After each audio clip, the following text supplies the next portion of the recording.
E começando a revisão do capítulo 57 de Boruto.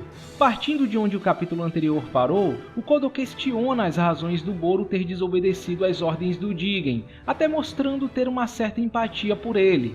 Mesmo sabendo sobre a Eida, ele evitou relatar essa transgressão ao Jigen até que tivesse certeza, e também afirma que se o Boru tivesse provocado a fúria do Jigen, ele seria o responsável por eliminá-lo, e nem mesmo ele seria capaz de se encarregar de um bom amigo, apesar do Bug não levar suas palavras a sério. Mas prosseguindo, ignorando os avisos do Bug sobre a Eida não ser alguém que pode ser obrigada a fazer algo à força, o Kodo a liberta destruindo a porta da cápsula onde ela estava, convencido de que pode lidar com ela. Enquanto isso, em Konoha, a reunião dos Kages está acontecendo por videoconferência. Primeiramente, é revelado que Konoha tentou fazer várias incursões à base da Kara, mas não teve sucesso, porque essa base fica em outra dimensão. Além disso, de acordo com Amado, havia vários portais para essa dimensão, uma referência direta ao que é mostrado no anime. O episódio 179 do anime, no finalzinho do arco da atuação da Kara, meses antes desse capítulo, já mostrava a existência de portais para a base da Kara e também já dava uma certa noção de que a base ficava em outra dimensão, mesmo que isso não tenha sido dito claramente, comprovando mais uma vez para quem ainda duvidava que o anime e o mangá estão em completa sintonia. Mas, apesar disso, as patrulhas relataram que todos estavam inativos ou danificados. Aparentemente, antecipando a ação de Konoha, o Kodo destruiu as rotas até essa dimensão. E logo após o Shikamaru falar sobre os possíveis objetivos da Kara, os assuntos mais delicados da reunião começam a vir à tona, com Darui questionando se eles realmente podem confiar no Amado e até mesmo cogitando a possibilidade do Amado estar apenas usando Konoha. Por mais que ele confie em Konoha, é inegável que eles estão dependendo demais de alguém que até recentemente fazia parte de uma organização inimiga, um ponto que reforça muito as suspeitas que os leitores têm em cima do personagem. Tanto Naruto quanto os outros Kages se mostram bem pé no chão quanto a isso, mesmo Naruto afirma não confiar no Amado. Mas em contrapartida, a ajuda dele na batalha contra o Ishiki é inegável, e a própria Kurotsushi está bem com isso desde que não tenha sido tudo encenação dele, apontando que o Amado está agindo por um objetivo em comum. A vida dele também corre perigo e suas informações possuem certa credibilidade. Então fica meio a meio, o Amado pode estar usando Konoha em função de seus objetivos, ou pode estar apenas priorizando sua segurança, colaborando sem segundas intenções. Pessoalmente acredito que seja um pouco das duas opções, mas esse é um assunto para o final do vídeo. Prosseguindo, Gaara também toca na questão do karma do Momoshiki, a sua maior preocupação no momento. O Naruto até revela que apesar do Boruto estar bem, eles ainda estão à procura de uma solução, mas parece que nada está dando certo, obrigando o Gaara a colocar o Naruto num dilema bem complicado, ao perguntar se o Momoshiki ou até mesmo o Boruto se tornarem uma ameaça no nível do Ishiki, ele seria capaz de matar o seu próprio filho. E o Naruto responde que fará o que for necessário como Hokage. Ao meu ver, uma resposta bem neutra e que condiz com sua posição como Hokage. Não sei por que alguns estão fazendo uma tempestade em copo d'água por causa dessa resposta. E logo em seguida, o Naruto vai até o Amado atrás de uma solução, ainda tendo dificuldades para aceitar a situação em que o Boruto está. Um ponto interessante desse mesmo trecho é que o Amado revela já ter tido uma filha que morreu há 12 anos, mostrando empatia pela situação do Naruto, o que pode reforçar a ideia defendida por muitos de que a Delta seja a filha do Amado, ou pelo menos tenha sido criada com base nela, se baseando na forma como ele a encara no capítulo 39, quando o Jigen fala sobre os desejos de todos, incluindo o do Amado, sendo realizados. Em todo caso, o Amado oferece ao Naruto pílulas capazes de enfraquecer o poder do Byakugan, um subproduto de suas tentativas de derrotar o Jigen. Algo que até lembra o soro desenvolvido pelo Kabuto para suprimir as células do Hashirama no Yamato. Basicamente, seguindo a lógica de que o Byakugan se originou dos Otsutskis, o Amado espera inibir o processo de transformação das células do Boruto, mas como se trata de uma droga experimental, nem mesmo ele sabe da extensão dos efeitos colaterais, podendo ir de perda de visão até a morte no pior dos casos. Sem falar que mesmo com todo esse risco, ele espera apenas conter o processo temporariamente, o que não resolve o problema principal. Mas mesmo com todas as advertências do Amado, o Naruto toma sua decisão e pega as pílulas, já que aparentemente ele não tem outra opção, e vai embora se mostrando bem grato ao Amado, até dizendo que lhe deve uma.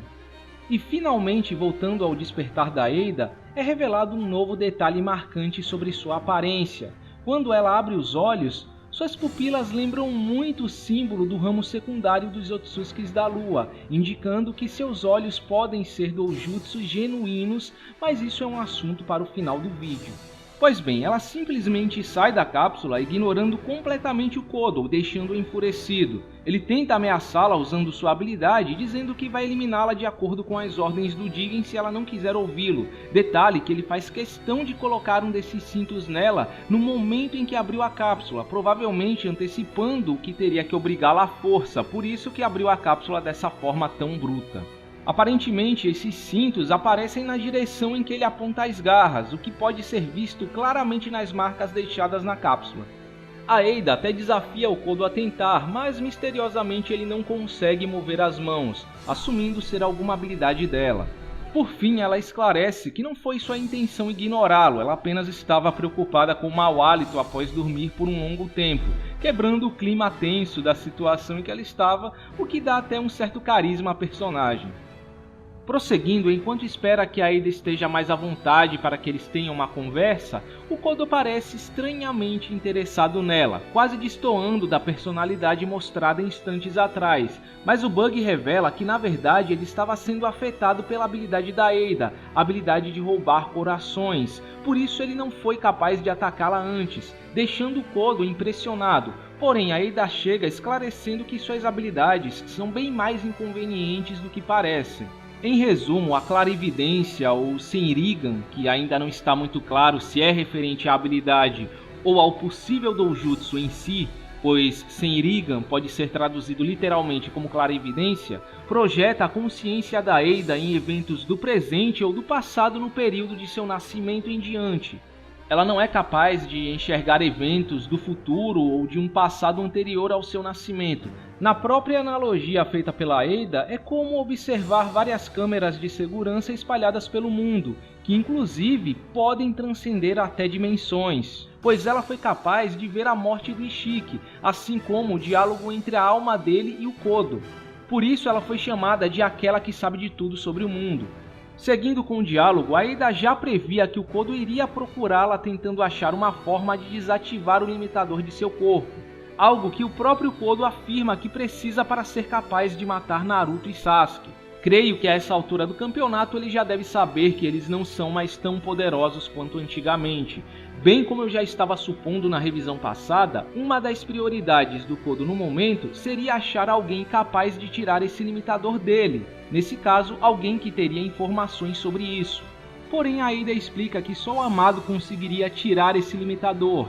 Era necessário um comando de voz e leitura da íris, sendo que nem mesmo a Eida sabia qual era o comando, e o Amado remodelou seus olhos em ferramentas ninja científicas impossíveis de serem replicadas por um Henge. Ou seja, a única alternativa é fazer com que o Amado coopere ou simplesmente arrancar os seus olhos. Mas o Kodo não está disposto a cometer o mesmo erro da Delta entrando numa vila ninja sozinho apenas por isso. Até a Eida admira o Amado por sua esperteza em se esconder em uma vila ninja, apesar de desejar matá-lo da próxima vez que o encontrar, e a partir daqui são reveladas as razões dela odiá-lo tanto, assim como a natureza da sua habilidade de roubar corações entre aspas. Basicamente, o Amado tirou dela o amor natural e verdadeiro.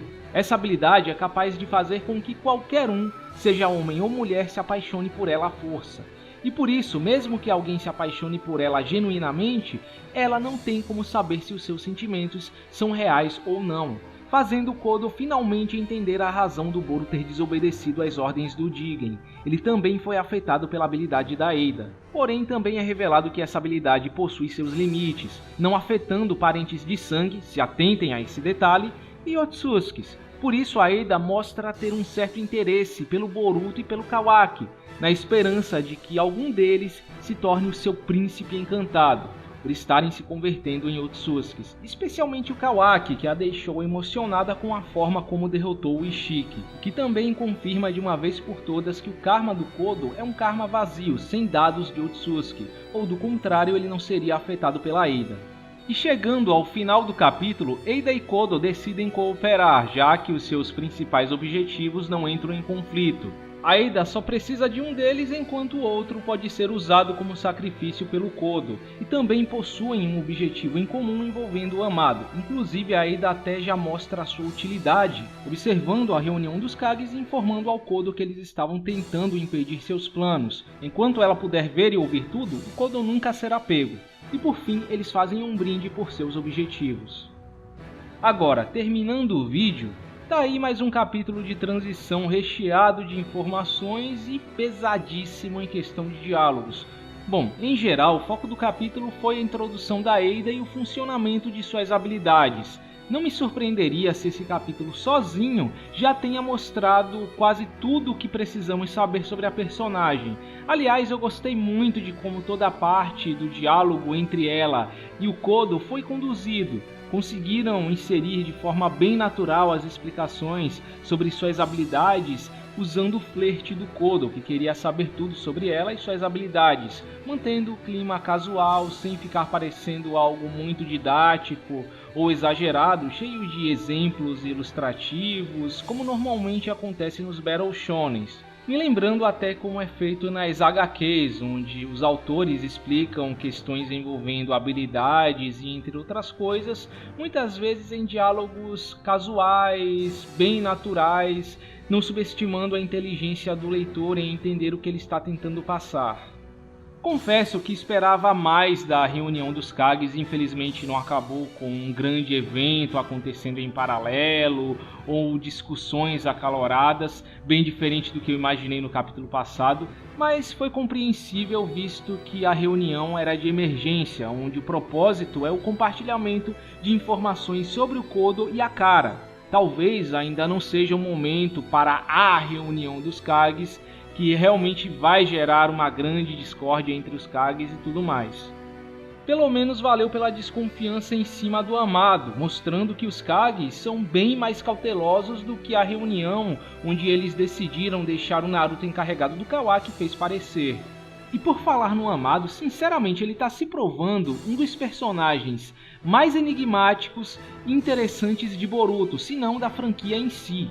A cada nova ação dele, ele parece mais suspeito. A cada novo item super conveniente que ele mostra ter preparado de antemão, ele parece ter previsto todos os eventos atuais, quase como se tudo fosse parte de um grande plano.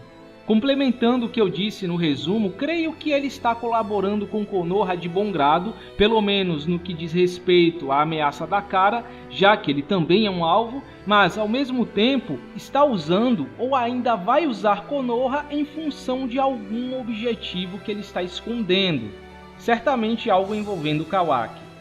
E essas pílulas, por exemplo, podem acabar se tornando uma moeda de troca na mão do amado para chantagear o Naruto. Caso ele não compartilhe a receita com Konoha e seja o único que tenha o conhecimento ou os meios para fabricá-las, a vida do Boruto vai estar em suas mãos. O amado pode acabar sendo um grande cavalo de Troia em Konoha, mas apesar de tudo continuo com a mesma opinião que eu tinha capítulos atrás, de que o amado não será necessariamente um vilão como muitos acreditam. O objetivo dele de acabar com o Jigen e a Kara parece ser honesto, mesmo trabalhando para a Kara e sendo obrigado a cometer atrocidades. Ele se mostra claramente incomodado em ter que sacrificar crianças para o ritual de seleção dos receptáculos. Mesmo usando o Shikadai para chantagear Konoha, em nenhum momento ele pôs sua vida em risco e agora mostrou empatia pelo Naruto e a situação que ele está passando como pai, até se abrindo um pouco e revelando que teve uma filha e ajudando no que pode, mesmo que talvez com segundas intenções. Para mim isso já mostra que ele não é um Orochimaru da vida, um monstro desalmado. Ele tem uma certa sensibilidade e senso de moral. Eu acredito que ele seja alguém com objetivos nobres que genuinamente quer acabar com a ameaça que os Otsutskis e o Shinju representam ao mundo, mas como todo bom cientista, é pragmático, age de acordo com a razão, procurando os resultados mais favoráveis, acreditando que os fins justificam os meios, fazendo uso de qualquer método questionável, mesmo que signifique trair e manipular aliados em função de seu maior objetivo. E ainda falando da reunião dos Kages com relação à resposta que o Naruto deu ao Gaara, que está gerando uma certa comoção no fandom, na boa, o que as pessoas queriam? Que ele gritasse com Gaara e desse uma resposta emocionada, cheia de frases de efeito e lição de moral? Como ele fazia com 16 anos? Ele é um líder na frente de outros líderes e tem que se comportar como tal. Além disso, na página seguinte é mostrado que o Naruto vai até o Amado atrás de uma solução e como ele realmente está se sentindo em relação ao Boruto do ponto de vista de um pai. Esse trecho praticamente retrata o drama de um pai vendo o filho no estado terminal de alguma doença, onde vemos que o Naruto está em fase de negação, mal conseguindo acreditar que o filho dele pode acabar se tornando outra pessoa, preferindo continuar anestesiado, sem acreditar no que está acontecendo até que chegue a hora de encarar os fatos, mas ao mesmo tempo ainda não querendo desistir. A resposta que ele dá ao Gaara como Hokage não reflete os seus verdadeiros sentimentos, não significa que ele está sendo indiferente com Boruto, ou mesmo que ele vá ter coragem de matá-lo se chegar ao ponto dele se tornar uma ameaça. Lembrem-se que o Sasuke estava disposto a matar o Boruto caso o Momoshiki saísse de controle, porque sabia que o Naruto não seria capaz de matar o próprio filho. Uma pessoa que não consegue entender algo tão simples ou está sendo muito desonesta intelectualmente ou não tem capacidade nem para interpretar um livro de colorir. E eu vou ser sincero, a versão de um Naruto mais pragmático como Hokage, que muitos tendem a repudiar, é a que eu mais gostaria de ver em Boruto e a que eu considero mais realista. Um Naruto que é Hokage em primeiro lugar antes de ser pai, marido e amigo. Um Naruto que trairia suas convicções mais profundas em função de seu dever como Hokage. Porque ele não é aquele garoto de 16 anos, ingênuo, cheio de sonhos e que não sabia como o mundo funciona. E sim, um líder com o peso de todas as vidas da vila em suas costas. Mudanças de caráter fazem parte da vida.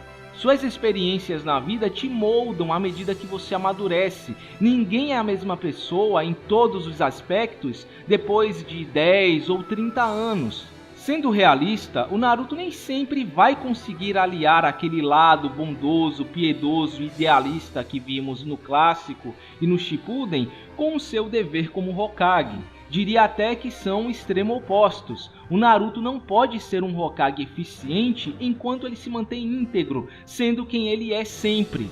Mas infelizmente eu sei que ele nunca será retratado assim, nunca o colocarão em um dilema onde ele será obrigado a tomar decisões que vão contra tudo que ele acredita.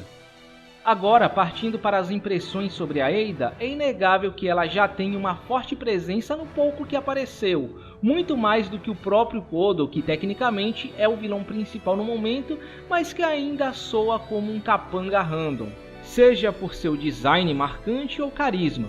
Mas ao mesmo tempo tá na cara que ela seguirá o arquétipo da Erokawa, a mulher sedutora, um tanto fofa, porém carente, que no fundo, apesar das aparências, é apenas solitária e que não conhece o amor.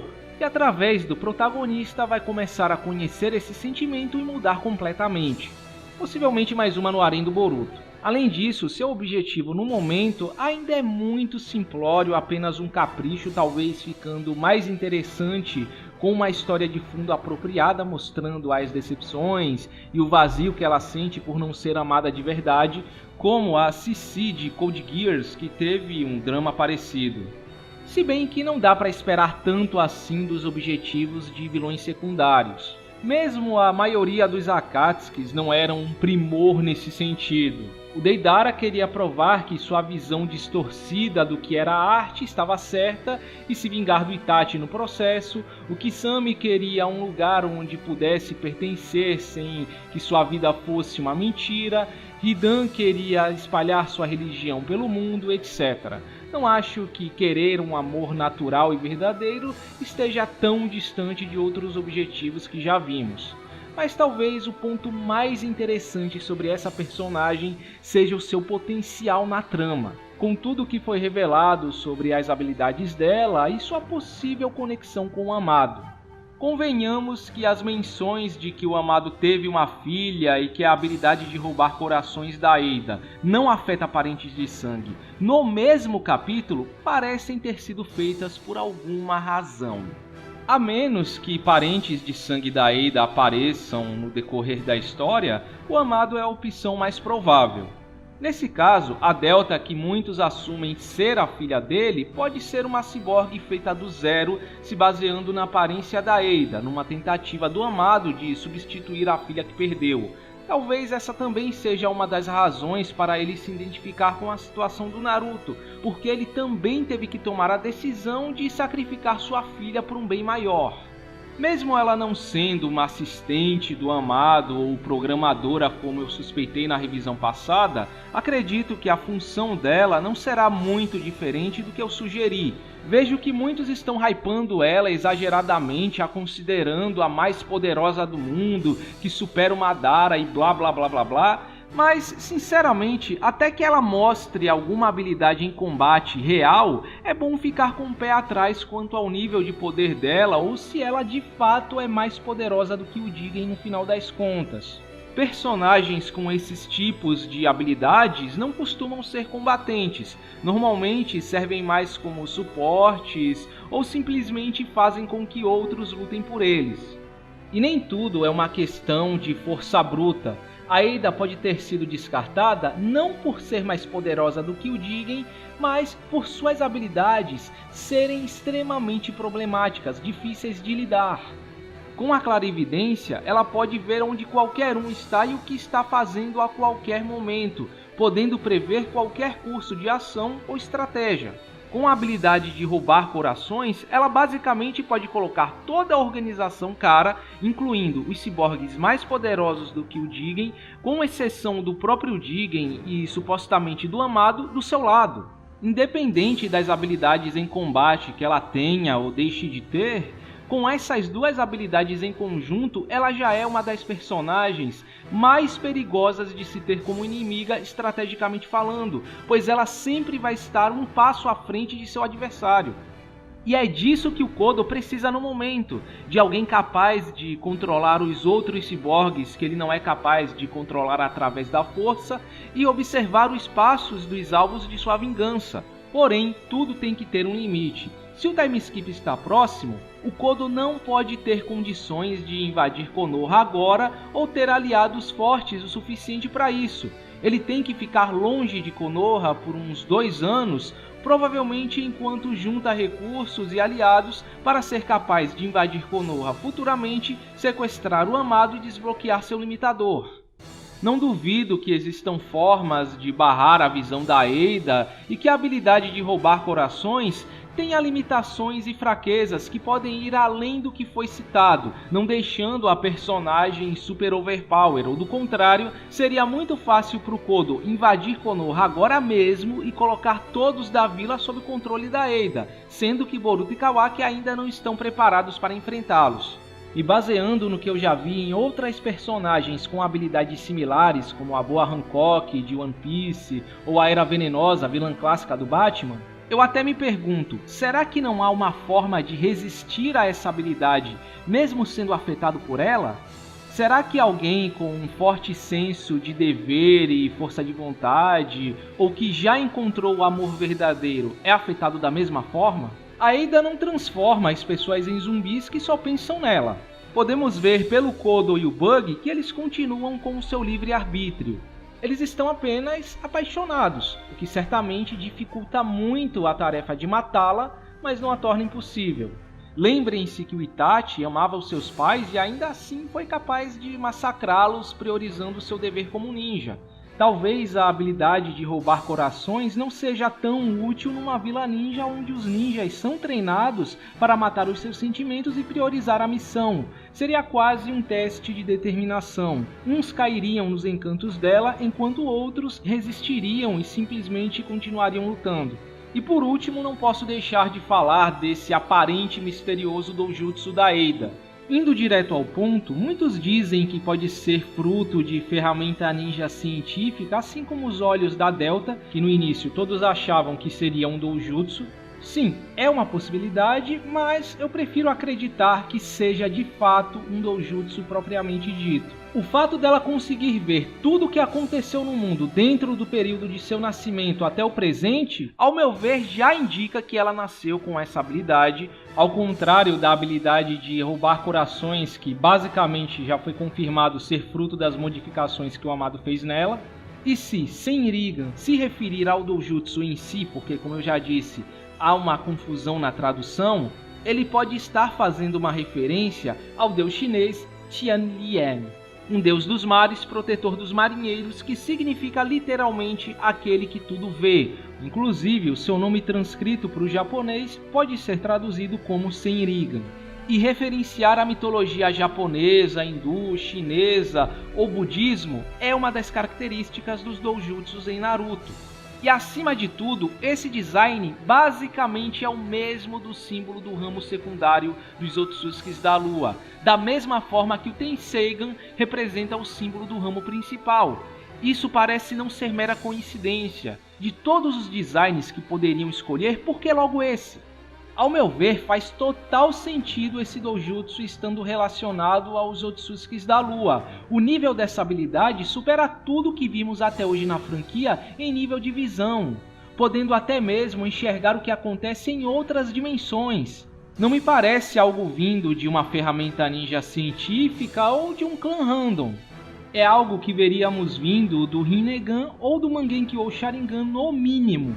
Além disso, seria uma habilidade muito útil para vigiar a Terra, a função que o Hamura deixou aos seus descendentes como parte de seu decreto divino. Assim como Hagoromo teve filhos que deram origem a Kekkei-genkais distintas, por que o mesmo não pode ter acontecido com Hamura? Por que não pode ter existido uma linhagem especial dentro do clã Otsutsuki da Lua, encarregada de vigiar a Terra, que ao invés de despertar o Byakugan convencional, despertasse o Senrigan? Lembrando que não faz 40 anos que esse clã foi destruído, sempre há a possibilidade de alguns terem conseguido escapar fugindo da guerra civil entre os dois ramos do clã e deixado descendentes. Nesse caso, se a Ida for filha do Amado, significa que a mãe dela foi parte do clã Otsutsuki da Lua, o que pode responder muitas questões sobre o Amado. Por que ele sabe tanto sobre os Otsutskis? Por que ele tem acesso e total domínio de tecnologias tão avançadas? E por que ele tinha noção da ameaça que o Ishiki representava ao mundo antes de entrar na Kara, já que, segundo ele entrou na Kara com o propósito de derrotá-lo? Claro, eu posso estar viajando um pouco além da conta, afinal a personagem foi introduzida agora, mas seria uma ótima forma de trazer o conceito dos Otsutskis da Lua, que ficou lá no The Last, de volta à história, juntamente com o Toneri, que, segundo as light novels de Boruto, parece ter alguma influência no despertar do Jogan. Bom, então é isso, espero que tenham gostado da revisão e nos vemos no próximo vídeo.